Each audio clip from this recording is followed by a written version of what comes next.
Se faire soigner les chicots à l'arrière d'un camion, c'est un peu le début d'un mauvais film d'horreur. Et pourtant, c'est une pratique qui a vraiment existé, et au musée Maurice Dufresne qui se trouve à Azay-le-Rideau, vous pouvez même admirer un spécimen de cette pratique. C'est un camion de La Haye de 1911 qui a été utilisé jusque dans les années 50 comme un cabinet de dentiste itinérant. Les dentistes itinérants ou les arracheurs de dents, ça date pas d'hier, parce que au Moyen-Âge et jusqu'au XVIIIe siècle, c'était souvent des barbiers chirurgiens, des charlatans ou des types qui se disaient guérisseurs et qui arrachaient les dents. Ils allaient de village en village, ils proposaient leurs services aux gens qui n'avaient pas accès aux soins dentaires. Les techniques étaient plutôt rudimentaires, on va le dire comme ça, sans anesthésie et les outils pas très propres. Autant vous dire que ça faisait mal, et c'était plutôt risqué. Avec l'invention de la voiture, donc c'est pas étonnant qu'on ait certains dentistes itinérants qui se sont dit il y a une bonne idée. Donc le cabinet dentaire du musée Dufresne, c'est un bel exemple de tout ça. C'est un cabinet qui était surnommé Nénès et qui sillonnait la Touraine pour soigner les dents des gens. En gros, c'est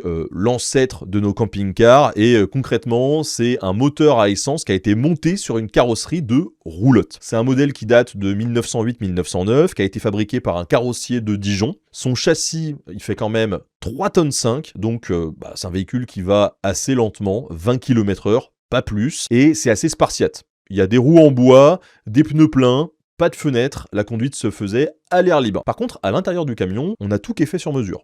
On a un évier, des placards, une chambre, bref, de quoi vivre confortablement en voyage. Et bien sûr, à l'intérieur, on trouve aussi la chaise de dentiste d'époque. Ce cabinet, il a été restauré, il est exposé au musée maintenant, et ça nous donne un aperçu assez intéressant de la vie itinérante au début du XXe siècle. Et puis, ça nous rappelle autre chose aussi, c'est que les dentistes aujourd'hui, c'est pas si mal.